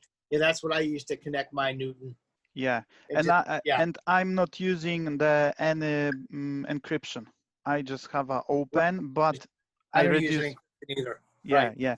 I just reduce the power of the access point because the older airport utility have ability to manage the power of transmitting of the antennas. So you can set up, for example, only 10%, and that for me give me a kind of radius like 5 meters around only. So my Newton is very near, so I'm not worried that some of my neighbors will connect because the range is changed. Yeah. We had this discussion a while ago, and what we finally decided was there's not really anything in our Newtons that anyone would want anyway. And you can also make it invisible. Yeah, you can also you can also make your SSID invisible too, which would negate. Then you'd really have to have a. Yeah, but most of the Wi-Fi scanners can discover even if you set up invisible. Yeah, but again, it's what do you have on your Newton that is that valuable that someone would want to hack into your Newton? Is basically what our end of our discussion was about. That was but your network can have something very important. Well, but you see, the thing is, I have three different wireless networks. And one of them is just for the Newton. So, I mean, they can hack into that network all they want to, and there's nothing there that they could get into because the only thing that's connected to it is the Newton. So they couldn't get into the other ones because they're firewalled off. Let me ask, when I plug this card in at the Naranco, am I supposed to get any indicator lights that it's working? Yeah, you should get something initially at first, yeah. Are you getting anything? That means that no drivers are working or what? Because I plug it in. Yeah, if you're not getting anything, then you probably don't have the drivers, right? Okay. All right. Okay. Another question I have on these storage cards, and this may be a dumb question, but how do you tell where everything's loaded? And because I pull out a card and it says, oh, it needs that card for this app or this package. So how do you keep those separated from what you have stored on one thing and works on the internal and external? Well, some of the apps your internet apps have to be stored internally. So all the apps that you use, there's like 5 or 6 internet apps you use to connect. Those have to be stored internally. And there's other things that will tell you, that you have to store internally that you can't put on a storage card. And I think the Newton, for the most part, will tell you when it needs to have something stored internally. But this is something that Powell knows better than I do. He's much better at storage cards, so he could probably answer that better. Powell, are you there, Powell? Yeah, I'm here. Yeah, I mean, I did a lot of tests, and the best way to store the application is to still keep them in the internal memory, because some of the application cannot be stored on the Right. external card. But then, like you said, like Forrest said, then just application will tell you that. But what I found out, and I think the other people know about this too, some of the application don't give you that information, but they will be not very stable when you run it, or they will work much slower from, for example, from the memory card. Yeah. So basically, it's a problem where my Newton said it was out of storage space or something like that. Right. Yeah. Yeah. Generally speaking, if you've got something like on a computer, if you've got something on your computer that you would store, you know, in a folder or something, that generally is what you could put. Like, for example, if you have like Deep Green, or I think it's called Deep Green, isn't it? The chess app. Like, you can put that in the storage card, because you're obviously not. Most of the internal stuff, like I said, the internet thing, and there's a few other ones. You know, you really, if you're pulling your card out, and it's telling you shouldn't be pulling the card out, then that probably is an indication something on the card should be in the internal storage. And the only thing I tell you about that, Jim, is there's enough written about that you could probably, if you want to dig around, you could probably learn that. I mean, I don't know, you know, I know there's also something you should probably have called SBM utilities. And that's very valuable for working with storage cards, because the SBM utilities is a suite of like 9 different programs that will allow you to, you know, back up to the card, access the card, and do a lot of other things with that. That really is a big help. I know I use SBM utilities a lot. I don't know if you can still get, again, now back to the registration question, I don't know if that's open source yet or not, or I don't know if it's available. I know there is a registration code for it, but I think before that registration code was published somewhere. So I think it probably is something you could get around but again, I don't want to open up the discussion about copyright again, but you'd have to, you know, I don't remember if that's, I know I have a registration code myself. So, I mean, yes. I think I paid for mine, but I don't know, that's been how many years ago? I don't really remember. No, I looked at the SBM, and I think, excuse me, I just about loaded every package I could find off of the CD-ROM and off of the UNA. And that's why my Newtons get stuffed too full. And then I take it off after I've found out I don't need it. And I put more info on there, 5.05 or something, and it kept telling me it had to have a registration number, so I took it off. But I've got all the driver files on there, and there was one app I just had loaded a while ago, and I took my card out. It said, you got to have that card to run this, so I've got to manage that a little bit better. But I've been uploading since I figured out how to do that on my MacBook, how to load packages. I've been doing a bunch of them, so I've got to. Well, what gets really difficult is when you do what I just did, which is when you switch Newtons, you go from one Newton to another, and one Newton has one set of internal apps, and it has it. Then you end up with duplicate apps, and then Newton will tell you you have a duplicate app, and then that's a mess to deal with. So it's, you know, it really is. You almost have to keep like a notes on that as to which Newton has which apps and so on, or you could just make them all have the same internal apps and the same storage card apps. But I think you're on the right track. I mean, the best way to learn this stuff is just to try it out and just work it. It seems like these memory cards expand overnight. I mean, I started with one, and now I've gotten like 5 or 6 memory cards. Frank sent me a 20 meg here, and I downloaded everything off of that. And I've got the 2 Newtons came with memory cards, so I got plenty of memory cards. It's just a matter of what I've got on them. So, well, like I said, if you use SBM, if you are able to use SBM utilities, you can access what's on those cards. I just recently deleted some backups I did back in 20. I don't really have any use for it anymore. And I was able to go in there and clear out the space in the storage card by getting rid of the backup. I thought there was something on SBM that scared me. It said something about you do something on this one, it'll destroy your Newton or something. So I got rid of it. Don't mess with the registry one. The one that says registry, don't mess with that. Yeah. I think the other ones are all pretty safe. Yeah. Okay. Thank you. Sure. That's why we're here. And it's a particularly good day for learning stuff from my perspective. Thanks, you guys. Oh, you're welcome. So Matthias, I have a question for you. It's 21 hours. Because I've forgotten about the having to fiddle with number of different cards so that you could actually manage the memory. What is the Einstein equivalent of all this activity at this point? Einstein has only support for one single card, and it has the card built in, and that is the network card. So no, this is more on the storage side. Yeah, we have not written anything for any other cards. It really has never occurred to me if it makes sense or not.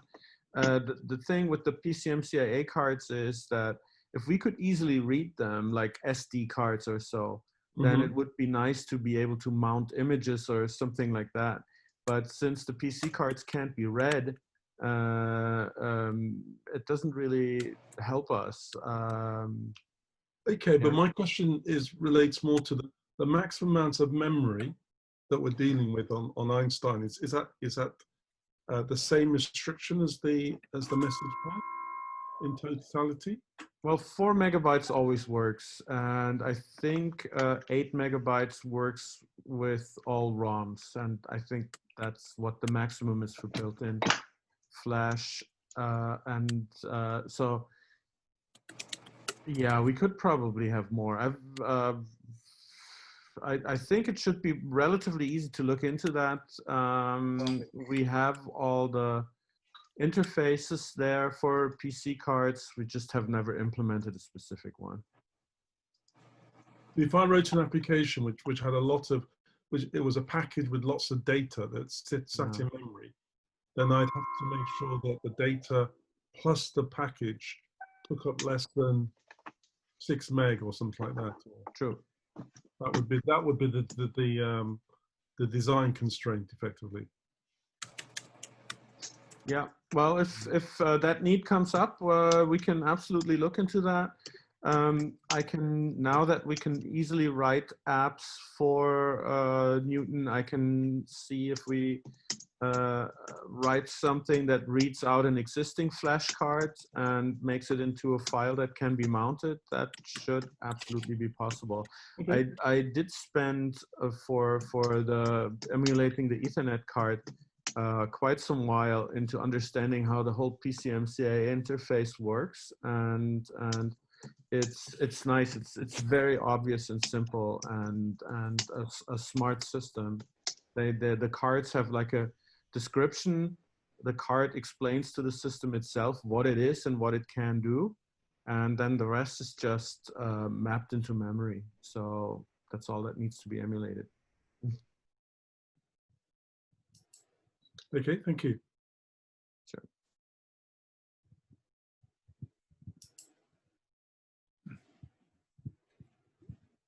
And my other question for you is, if you wanted to use a different character set, is there a way of supporting that potentially? There are a few character sets on board. I'm not sure how they can be changed. I think most of it is fixed. The character set itself is stored inside the ROM. And I think it is possible to find that, and it's even a standardized format. So yeah, it is theoretically feasible to exchange the character set for another one, but it involves a lot of hacking, definitely. Okay. Thank you.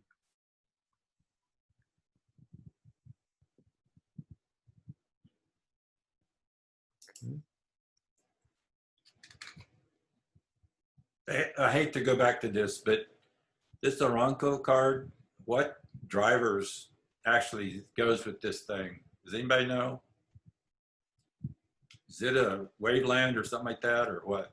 No, it's Hiroshi's drivers. Let me see if I can find it for you here, Jim. Hang on. I thought I had those at one time, but I don't. I don't see that on my downloads. Let's Yeah, it should be Hiroshi's Waveland drivers. Yeah, it's 802.11b Waveland is what it's called. Okay, is that on Una? And it's, yes, it's on Una, and it's basically, I don't know if you can see this. Let me turn this light off so you don't have reflection. That's what you need right there. Okay. So it's, yeah, it's basically, it's called 802.11b Waveland, and it's, the package name is Lucent Wave LAN, LAN, and then it's colon Noguchi. It's version 1.08b. Okay. And that's what will run that. And there's a setup in there. When you go into that setup, it will tell you how to set it up. It's pretty straightforward. I mean, and it's kind of hard to screw it up. I mean, frankly, once you get it set up, you never have to work with it again. You never have to mess with it again. Screwing things up. And I'm usually screwing things up anyway, so I'm very capable. Yeah, you're too hard on yourself. Now, see, I've got a card set up in my Slip internet. I don't know if you can see that, but it says that. Got this stupid screen. Yeah, I can't really see it because of the virtual background. It says Lucent Waveland as the card. DHCP server and the Lucent Waveland IE card, but when I put it in my Newton, it doesn't do anything. Well, did you run the app? Did you run Hiroshi's app? Yeah. You need to run. I mean, you have to get the app. You can't just copy the app from another card because that won't work. You have to install it. So what you have to do, you have to go into Una, and then find that, download the package, transfer it over, whatever you need to do that, and then run the app, and then you run setup. Okay. And let me show you here let me open this up again. Let me show you what this looks like. So what you do is the card, let me find the card here, hang on. Let's see, card. Here's your setup. Here's your setup for, that's my setup for my card. I'm sharing passwords and stuff, but I'm not really worried about it. I don't see any of you guys out of my driveway, so I think we're okay. Yeah, I've done that. I've seen that. But yeah, but you see how that works. And basically, now what you have to do is once a hexadecimal string, but you can use, I think you have a choice between hexadecimal or you can use regular ASCII, I think. Okay, no, that's what I don't have set up is the wireless B network yet. And then the advanced setting is real simple too. The advanced setting is just that. Yeah. So basically, you see there's a power management thing that Powell was talking about. And you can also use roaming, which I don't really see any point to that. But that's pretty much that. Jim, you need to remember if you have modern access point, Wi-Fi access point, you probably cannot connect your Wi-Fi card with Newton to that access point because usually the modern access point working with WPA encryption and the Newton card cannot operate with this. So the best way is to have separate access point, older machine that can work with WEP or without any, it's encryption or? I think he said he has a Linksys router. I think you're going to set that up with WEP, right? Yeah. Right, Jim? I know how to do that, and I know that the security thing has got to be either open or WEP. Yeah, it's better to open. Yeah, just have it open. Yeah, just don't mess with the encryption. Yeah, just have it open. Now the problem my current setup my router is it's got WEP, but it has AES and not TKI. Yeah, you can't do that. It has to be. That's just that the newer ones don't even have WEP anymore. Yes. Yeah. So you have to get an older one. Yeah. Okay, Jim, if you check the website I linked before, it's my blog.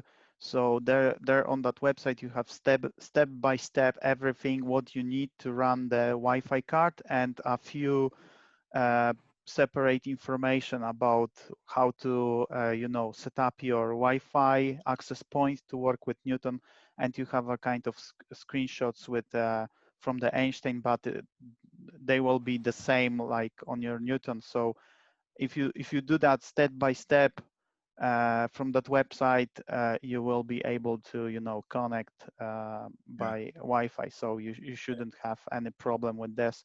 The key is the proper older access point to have for Newton, because without this, like we said before, with the modern access point, you probably will be not able to connect your Newton, because modern access points don't have an option to leave the SSID completely open without the security. So this is the main problem, yeah. And Jim, one of Powell's levels of expertise is he is like Mr. PCIe card. So if you need to know anything about storage cards or anything like that, or anything that goes in that slot, he probably either knows it or has one. Yeah, well, this storage so he has a complete, his website's full of that stuff. So yeah. I think I just need to find the right drivers right now and see if I can get the card to be recognized. Well, probably the first thing you probably actually need to do is get that router set up and set your router up and everything, and get your WEP set up, because you're not going to know until that's done. You're not going to know if you even can connect or not.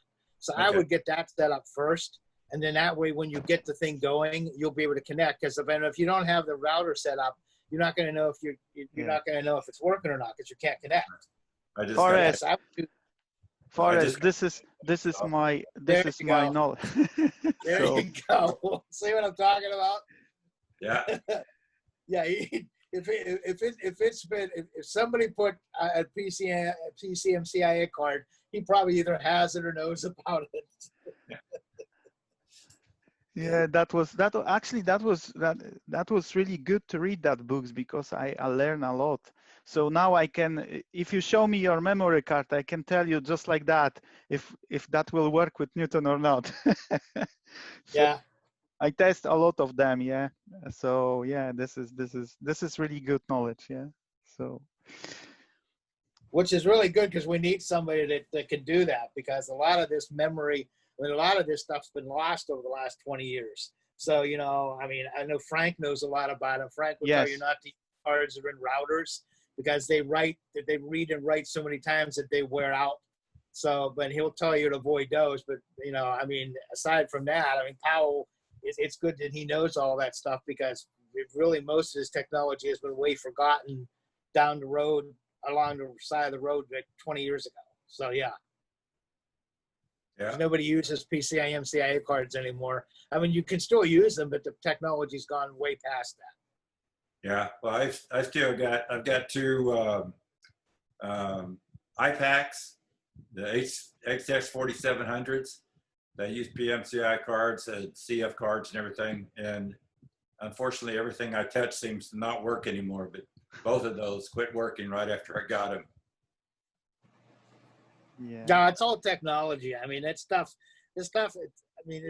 delicate. I mean, it's the better stuff should last, but some of that stuff just really, I wonder how it's lasted as long as it has. If you open it up and you look at it and you see how nasty, you know, some of the internal stuff for some of that stuff was built, you know. Yeah. Yeah, but I think the main thing is that we've moved from an era of architecture where you design something that lasts 5 to 10 years and beyond, or it has a certain shape to it, whereas now typically you have something that keeps changing every 2 years now. The designing for a 10-year or 20-year time frame is no longer the philosophy. Okay, and I think that's what because the Newton is based on a lot of standards, whereas, you know, I know now that the IBM and Google and AWS are fighting at the moment on what the standards should be for the next 5 years, and they can't agree. So we're in sort of fashion mode at the moment. If you remember in the 90s too, everybody had their own standard. You know, I mean, there was like, you know, there would be critical machines would come out, and the first thing somebody would say about them is, well, that's not a usable standard. That's not a standard, you know, that's not an industry standard. I mean, you know, when Apple stopped using floppy disks, people were like, oh, Apple stopped using floppy disks. Oh my God. And pretty soon everybody stopped using floppy disks. The software, there were strong standards, you know, there was interoperability. Some of those are now under real pressure. Okay. So well, it's even hardware. I mean, remember, I have a MacBook Pro here that has storage. You can put SD cards in it, and that's just unheard of nowadays. Mm-hmm. You know, I mean, you don't find stuff like the PCMCIA cards. They don't know. If you go into a store and ask for a PCMCIA card, they'll look at you like a what? Now, what's that? A storage card? A what? Mm-hmm. Yeah. So I mean, eventually it all stratified out, and some of the stuff sank to the bottom, and some of the stuff stayed at the top. So yeah.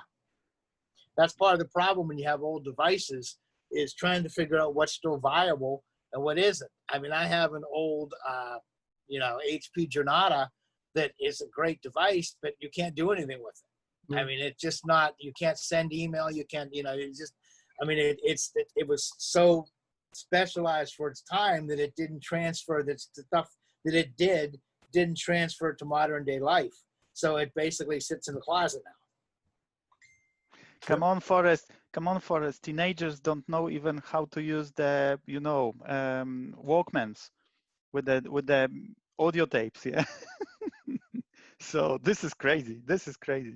I'm sure you saw that video on the YouTube that someone gave to young people, like I don't know, they were like 12 years old. Yeah. Someone gave them a tape and the Walkman, and they tried to, what is it? That's well, you know, there's those of us, I mean, it hasn't been that long ago, but 8-tracks, I mean, that's hilarious. I mean, I was at a flea market the other day, and somebody was selling 8-tracks, and the kids are like, what is that? What does that do? What is that? Like, can you watch movies? Is that like movies? It's like, no, it's like, that's how we played music. And they're like looking at me like, really? And actually, the 8-track technology was actually superior to cassettes, but cassettes were cheaper to manufacture. So that's why cassettes took over from 8-tracks. But I mean, I had an old 8-track player, and you put an 8-track in, and it would just play the same music. It was a loop. So it just played the same album over and over and over again. And it was the transfer mechanism for the tape was much superior to cassettes. But since cassettes were cheaper to make, they made those, and that was the end of the 8-tracks. Yeah. So. Yeah. Now we have iPods. Yeah. And iPhones. Exactly. Now we have iPhones. Yeah. Or Zunes. Maybe a Zune would be a nice thing. There you go. Oh, yeah, nice. Yeah. Yeah, that was a failed experiment. You know, there's an infamous story about how Steve Ballmer wouldn't allow his family to own anything that wasn't made by Microsoft. So their family, a kid brought home a friend's iPod, and he made him take it out, and like, I don't want that in my house. You know, it has to be a Zune. I don't want that Apple stuff in my house.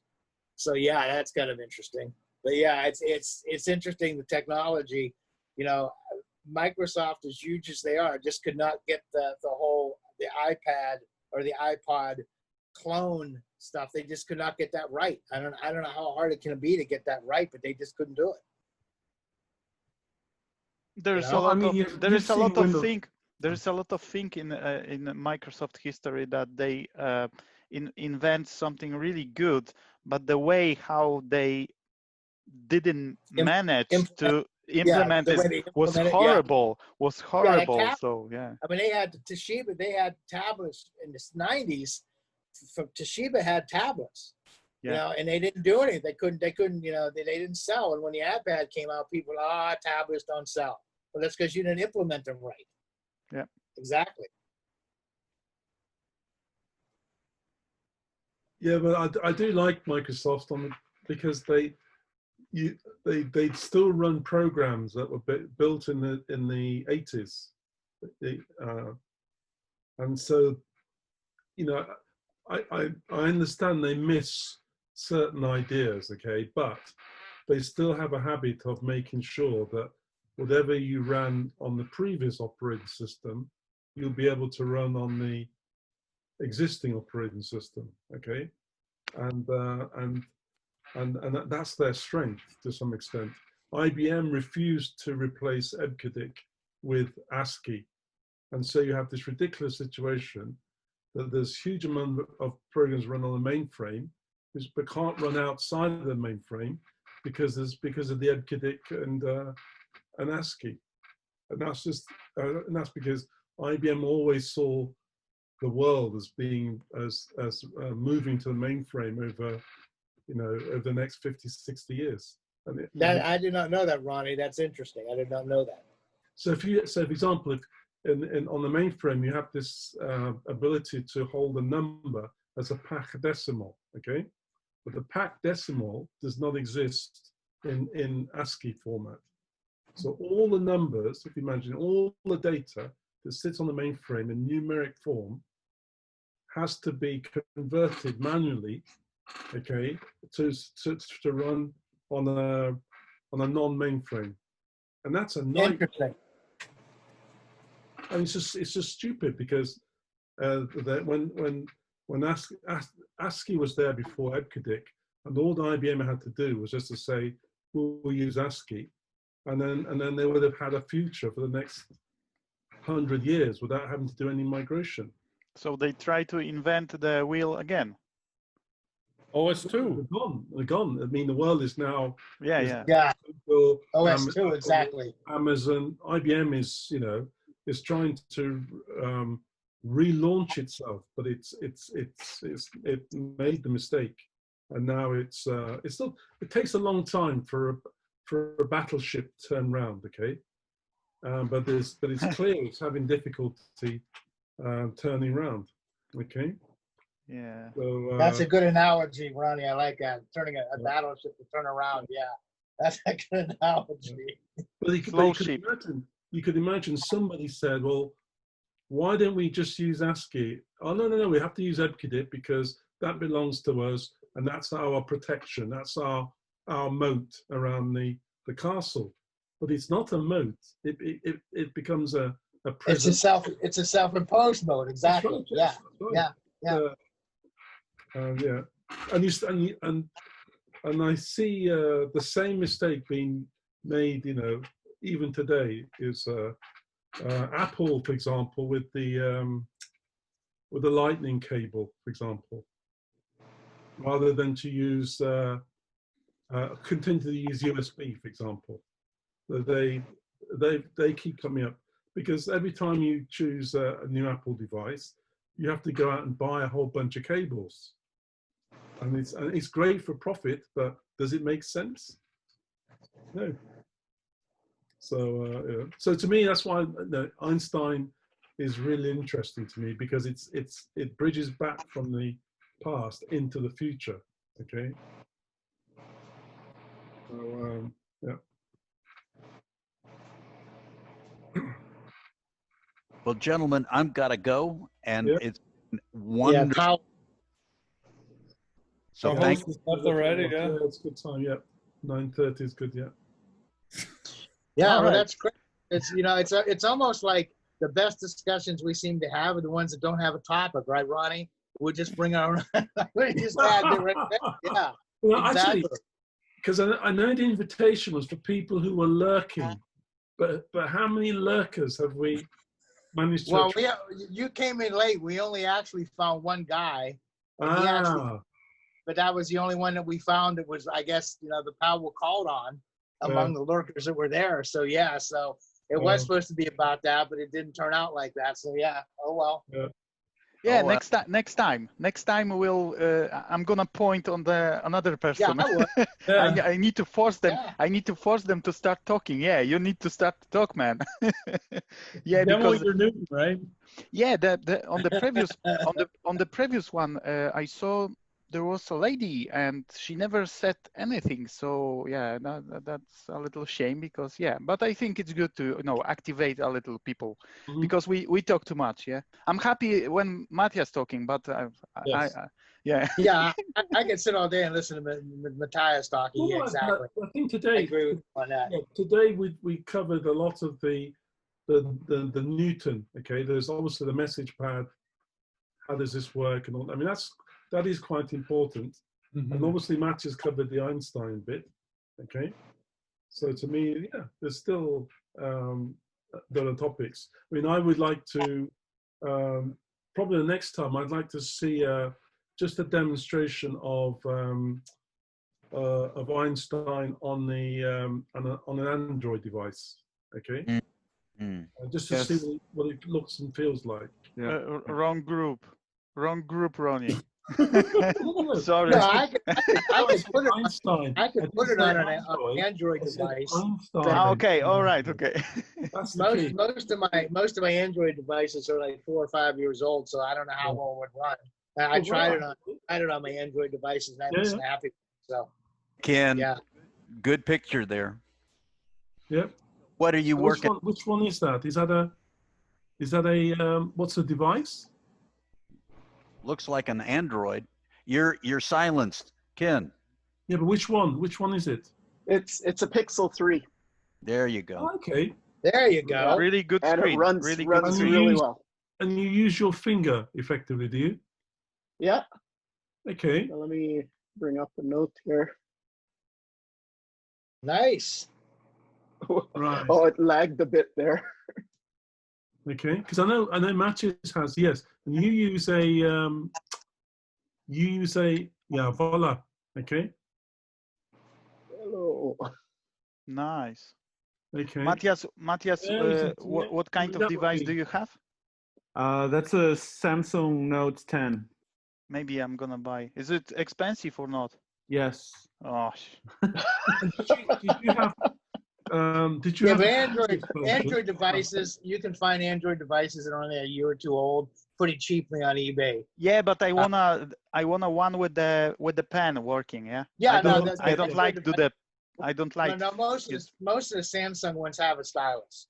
All right. Okay. You could find one. Yeah, you could find one. To get one of the Notes, one of the Samsung Notes or something. I think some of the Galaxies have it too. All right. But, okay.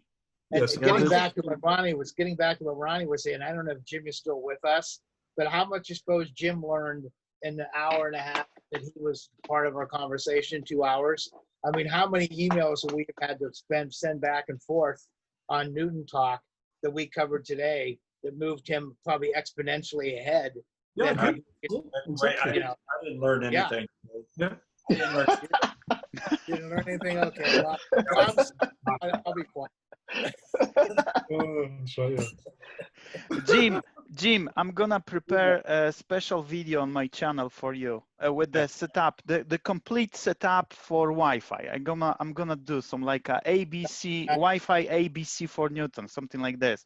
I'm gonna prepare everything and I'm gonna explain, with the camera, how to load the whole software, types of cards, etc., etc. I'm gonna do this. Yeah. Yeah, but after I'm looking forward to that one. All right. Okay.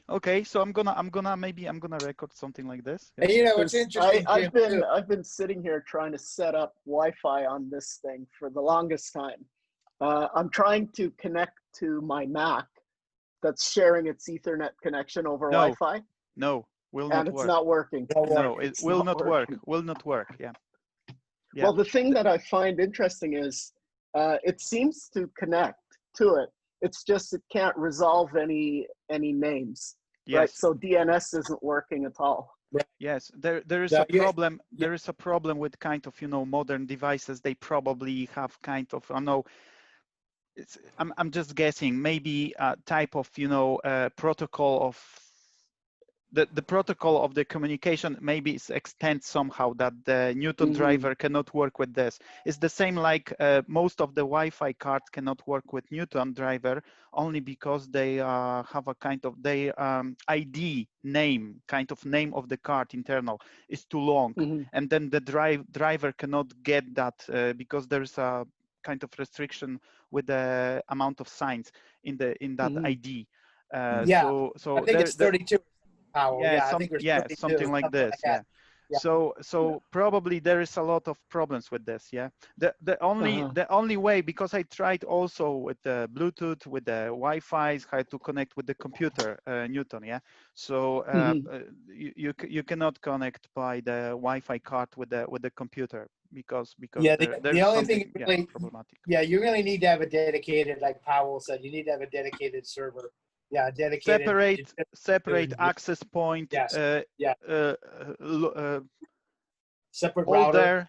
Older there is better in this case. Okay. Yeah, usually, and some of the even old access point will not work because the Newton cannot communicate with some of the access point. Yeah. So Jim, you would actually probably be better served to do what Powell said, which go on eBay and see if you can find an old Airport Express. One of the ones that looks like it's like a square white cube. Do you have one there, Powell? That's what I use. I'm not saying that's the best, but that I know that works with a Newton because I use it. And basically it plugs in and you run an Ethernet cable to it and that's it. And it creates a Wi-Fi network and the Newton connects to it. And that's probably your best choice. I'm sure they're very cheap. They were only $100 new. So I'm sure that they're very inexpensive. Oh yes. Sir Isaac have it. Yeah, this is the best. One? Yes, this is the best device for Newton. Yeah. Oh yeah, I used to have one of those. Yeah, so you can use that one, and that one will 100% work with the Newton. Yeah. And it's easy to set up. I mean, you actually there's an app that you do on your Mac, and it will go ahead and let you set. It's called what is it called? Airport Express. Airport Utility. Airport Utility. Yeah. And but remember the modern one do not recognize the oldest Airport Express. So you need to use the special version of the older Airport Utility. I have that version. It's using kind of a script to run that application. So you can run it on modern, for example, on Mojave. So if someone need that kind of, I have that kind of separate prepared. Yeah. Mark just put a thing up in the chat about there. He found something on eBay. So, Jim, that would probably be a much. I mean, don't make it hard. Yeah, don't make it hard, and make it as easy as possible. Yeah, usually it's something like about $10-15 for this device, so it's not very expensive at this moment. Yeah. That's so good. This is the best way. This is the best way, guys. Okay. You realize I bought 2 Newtons, a power book, and all these cards already. And my wife is sitting over here waiting to see results on what I've done. Not yet. In progress. What kind of results is she expecting, though? That's a funny question. Yeah. I think most of this stuff is as old as I am, so when they quit, I'll probably quit too.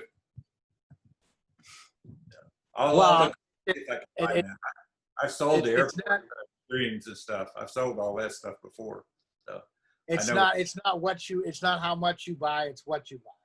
Yes. And I mean, you have to be careful. And again, you don't know. I mean, I did the same thing. We've all done the same thing. You get a device and you buy all this stuff for it, and you realize you need about a quarter of what you bought because you have all this extra stuff now, and it's like, well, now what do I do with this stuff?